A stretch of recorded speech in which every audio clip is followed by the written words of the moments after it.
Hello Kath Den fans! Ito na nga ha, lumalaglag, nalalaglag ang ating mga puso dito sa twinning na naman na Instagram post ni Ma'am Catherine at saka ni Sir Alden, mga kasombreros, no? Same date, mga kasombreros, today, no? Kanina lang, mga kasombreros, no? Itong kaya Ma'am Catherine at saka kay Sir Alden, no? Sa kanilang Instagram story. So, 5 hours ago, itong kaya Ma'am Catherine, my DSNTS all grown up, living her best life, so proud. Tapos medyo ano siya, medyo sad, mga kasombreros, ang kanyang ano, kasi parang gusto niya rin na mag-settle down ng mga kasombreros. Pero yun nga, no, talagang magaganap yan sa tamang panahon. So parang nagda-drive siya dito, mga kasombreros. Naka-cap siya na kulay white, tapos parang brown yung kanyang pang doble, mga kasombreros, kasi nga malamig doon. So si Pops Alden hindi nagpahuli. Hindi ko alam kung nag-uusap ang dalawang ito, which they actually do, mga kasombreros. Si Sir Alden ay nag-Instagram story, no, nagda-drive siya ng kotse, mga kasombreros, tapos naka relo or naka wristwatch, mga kasombreros. Tapos pinapatugtog ang kanyang siguro dito yung kanyang paboritong kanta or song, mga kasombreros, na palagi. Hindi, joke lang po. Akin lang po yun, mga kasombreros, yung palagi.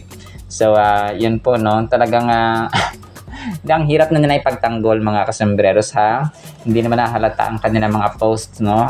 Para ma-update ang bawat isa ay kailangan kunwari parang semi dito, semi hindi halata, pero halata, mga kasombreros. Medyo nakakalito. Ayun, so bago si Sir Alden na ginawa na naman itong ipinagbabawal ng technique, ay ito, no, si Ma'am Catherine nag-post, parang bultuhan na yung kanyang pinost kanina, mga kasombreros, ng kanilang kuha at saka mga pictures, mga kasombreros, doon sa Australia nga, no, kasama si Ma'am Ari. Siguro parang paalis na siya or mag-empake ng mga kasombreros, kasi pinost na niya lahat ng kanyang mga pictures, mga kasombreros, sa kanyang Instagram account. So andito may isa rin dito, naka-cap siya, tapos nakatalikod, tapos parang may tinitingnan, mga kasombreros. Hindi ko alam kung ano yan, parang isa yata sa mga subway doon, tapos may tinitingnan siya sa gilid ng store, mga kasombreros. Tapos nakangiti siya, tapos may isa rin dito nakatalikod siya, tapos naka-blue, tapos may ice cream kunwari na ibibigay sa likod. Ito ay si Ma'am Aris, no, nasa likod niya, mga kasombreros. Tapos si Ma'am Catherine parang may tinitingnan siya. Hindi ko alam kung anong ginagawa ng dalawang to, baka nagkukulitan sila, mga kasombreros. So may si Ma'am Catherine sa yung cap, tapos minsan binabaliktad yung yung unahan ginagawa niya sa likuran, tapos ang sa likuran ginagawa niya sa unahan, mga kasombreros. So tripping na niya ang ganito, mga kasombreros, no. And then ito, si Pops Alden nga ay ginawa na naman ang pinagbabawal na technique. Ay naku po, nagbike ba naman na kahit umuulan? Naku, delikado ito, kasi kunwari pagod na pagod ka, tapos ay sige ka ng bike, pwede kang mapasma, mga kasombreros. Grabe, tuwang-tuwa pa yung mga kaibigan sa mga pagbike, mga kasombreros, kahit na umuulan. Siguro hinahanap talaga ng katawan niya, kasi nga ay alam mo na, no, yung routine ng kanyang katawan, mga kasombreros, araw-araw ay talagang cycling, jogging, workout, mga kasombreros. Pero nga, no, talagang Sir Alden, mag-ingat ka.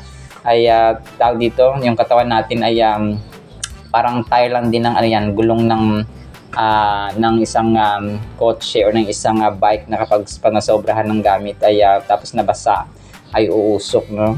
Ingat Pops Alden. Ingatan natin ang ating katawan, ako, kasi mahirap magkasakit. Talagang nag-advise ako na parang tatay, no. So ito, mga kasombreros, next item natin. So yung out of order pala, na-mention niya dito, no, sa Edis Choice Awards kagabi. Parang nasegwehan, natanong siya kung kailan ipapalabas yung kanyang out of order na pelikula nga. So na-mention niya dito na na by last quarter of this year, no, papalabas sa Netflix, mga kasombreros, ang out of order niya na pelikula, na first ever na ginawa niya, director, producer, actor, businessman, at saka superstar, mga kasombreros, Asia's multimedia star mga kasambreros, Alden Richards, CEO, no? Chief Executive Officer ng Myriad Corporation mga kasambreros. And then ito, si Ma'am Catherine ay nag-post din ng Instagram story again, mga pagkain. Tapos si Sir Alden naman ay tawag dito, parang kape yata ito sa Starbucks mga kasambreros. Tapos nakalagay dito sa Ahon Coffee. Ahon Coffee. Tapos ay yung ulan ay tinitingnan niya mga kasambreros. Hindi ko alam kung ano. So kasama niya yung mga yung mga kasiklista na dito mga kasambreros sa gilid or sa likod. Tapos siya ay nagpapahinga sila mga kasambreros. And then ito, next item natin. So ang Sting na kanyang brand nga mga kasambreros ay Instagram story din niya, no? Kanina. Energy Unmatched, hataw ang energy sa mind at body.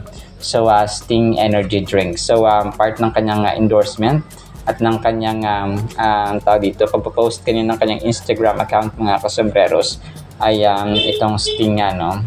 And then ito, si Ma'am Catherine, Instagram story niya, part ng kanyang post sa Instagram, hindi Instagram story, kundi post niya talaga mismo sa kanyang wall. Si Ma'am Aris, tapos naka-glasses silang dalawa. Hindi ko lang may sira tong yung mata ni Ma'am Catherine or kasi di ba siya yung endorser ng Ideal Vision. So pero siguro sana yung kanyang mata na merong salamin mga kasambreros. And siguro pag binabasa niya, kasi talagang pag malinis ka masyado sa katawan, no, ay nagbabasa at saka naliligo ka sa gabi, which is sometimes hindi maganda, sometimes okay din naman mga kasambreros. So naging doktor. Hindi, joke lang po. And then ito, share ko lang ito mga kasambreros, itong si Sir Dingdong Dante. Nagpadila din siya. Kasi sabi sa post ay nakita, parang tanggal ang tapang niya kapag, tanggal ang angas niya kapag kay Ma'am Marian Rivera mga kasambreros. So yun nga, talagang parang part yata ito ng kanyang nung kanyang ano nga ba yung kanyang endorsement na parang gamot na brand mga kasambreros. Pero talagang kulit dito parang kuwela moments ito mga kasambreros.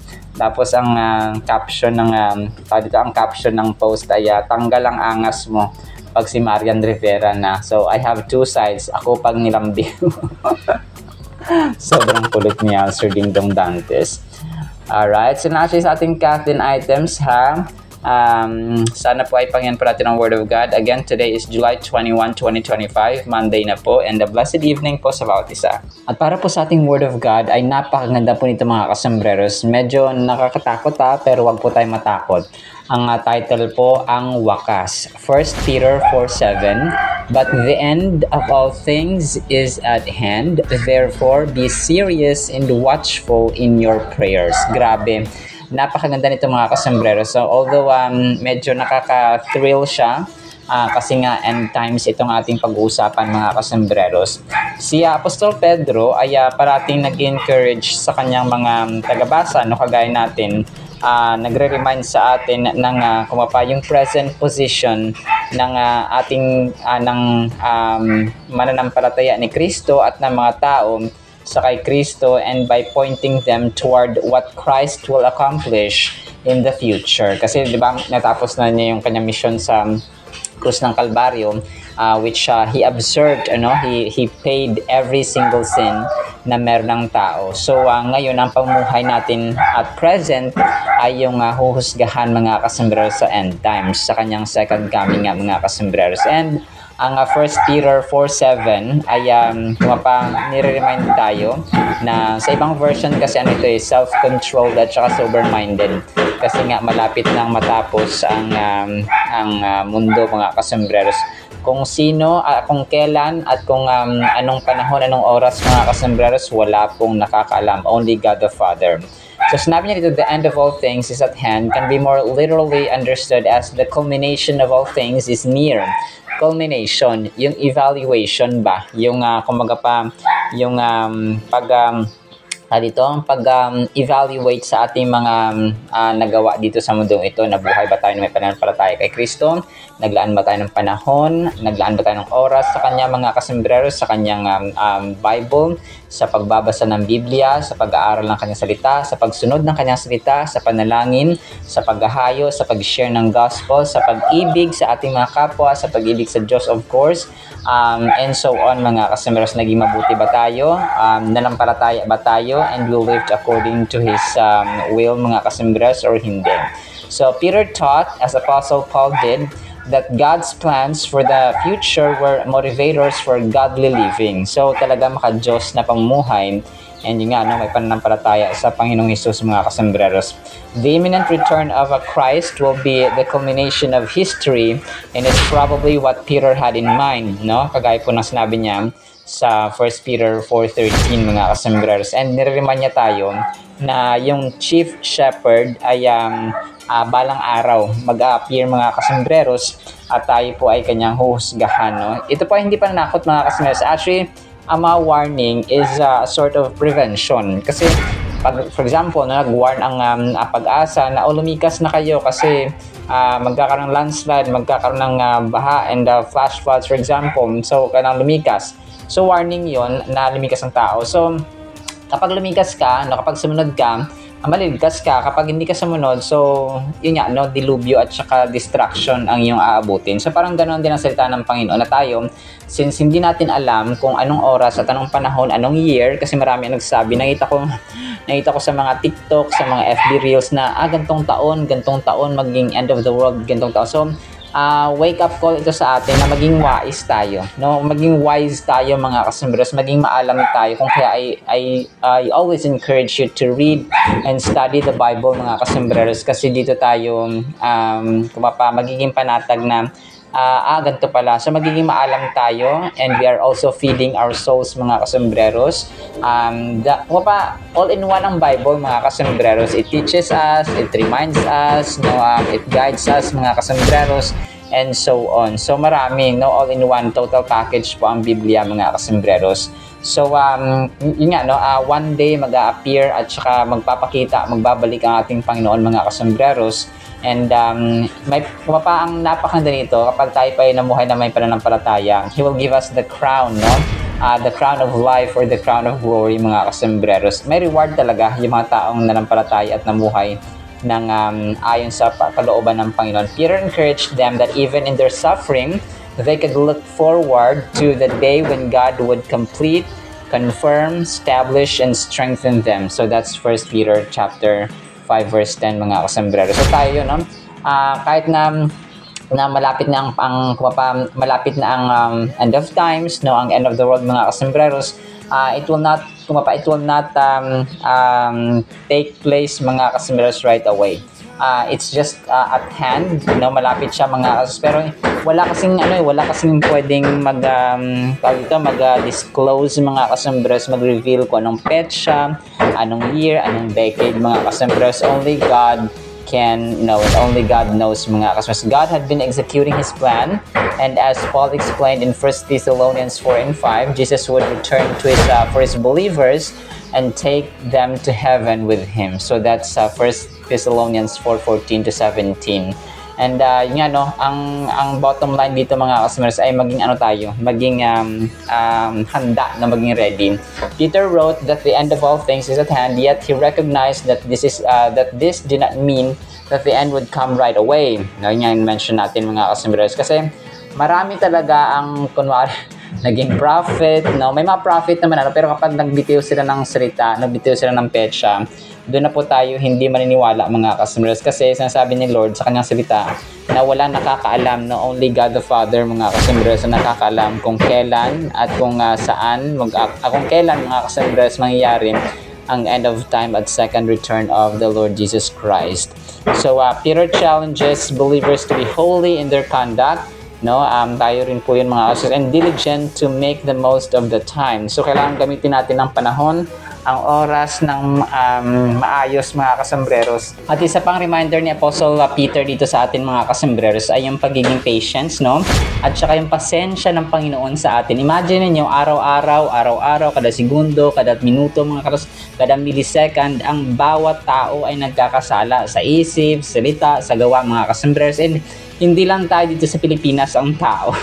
Meron pang kung tayo dito ay 100 million plus mga kasembreros. Meron pang Germany, may Japan, may Taiwan. We have 99 countries sa buong mundo mga kasembreros.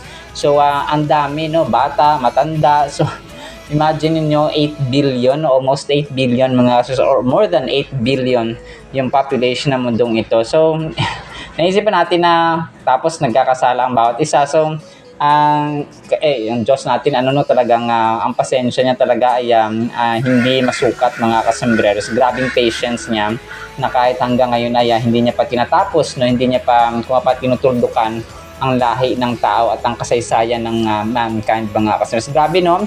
Kung na-realize natin yung patience ng Panginoon, yung anak nga lang natin dito pag pasaway yung anak natin na nag-isa o dalawang anak, tatlo, so grabe na yung ating inis, no? Grabe na yung ating patience, hindi na humahaba ang ating pasensya mga kasembreros. How much more ang ating Panginoon. Kung kaya isa rin yun sa dapat na araw-araw nating pinapasalamatan mga kasembreros, kasi ang dakilang patience, no, great patience at saka immeasurable patience ng Panginoon natin ay hindi masukat-sukat mga kasembreros. Yun pa lang, we are living by grace mga kasembreros, sa kanyang grasya, sa kanyang anak na si Jesus Christ mga kasembreros, ay dapat natin pinapasalamatan apart from the food, no, na kinakain natin, trabaho natin, yung ating hininga, no, about segundo mga kasembreros ay tayo po ay humihinga, yung ating baga ay okay pa, no, humihinga pa tayo mga kasembreros. So those are the things. Kung ililista natin bawat isa yung kabutihan at ang pasensya at ang grasya ng Panginoon sa ating buhay, hindi tayo matapos-tapos, no?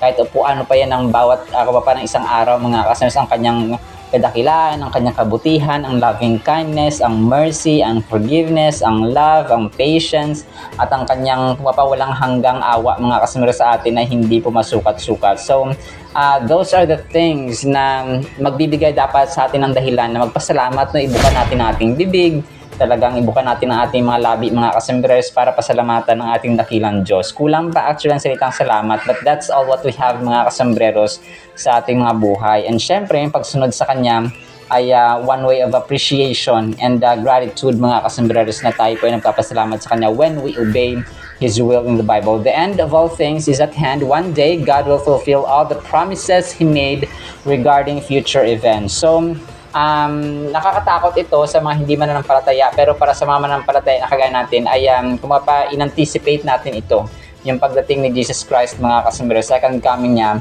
kasi nga we know the reward that is prepared before us mga kasembreros. In this present age, He is fulfilling the promise Jesus made that He would build His church mga kasembreros, Matthew 16:18, but Jesus will return. Also John 14:3, and that return is imminent, no? Dakila at saka makita ng lahat mga kasembreros, grandest among the grandest, the finale among the finale mga kasembreros. It could happen at any moment. In the meantime, we ought to heed Peter's words that the end of all things is at hand, and be diligent na talaga manalangin mga kasembreros, no? Ito rin, nakakaano na ito mga kasembreros, naka-encourage din itong manalangin. Yung ating panalangin talagang huwag natin kaligtaan talaga mga kasembreros sa manalangin, because napaka-powerful po talaga ng panalangin. Ang kasabihan at ang katotohanan ng prayer works ay hindi po yan natitinag at hindi po yan nawawala mga kasembreros. As a matter of fact, ay powerful talaga ang prayer, no? Proven, tested, and true mga kasembreros, noon, ngayon, at magpakailanman. If we pray with all our hearts, fervently mga kasembreros, with humility, pure heart, pure intention, at righteous, sa harapan ng ating Panginoong makapangyarihan sa lahat. Alright, so lang po in the meantime, nawa po ipagpalaan po tayo ng pag-ibig, pananampalataya, pag-asa, patience, diligence sa panalangin. In Jesus' name we pray, amen and amen. See you sa next segment mga kasembreros, paalam po.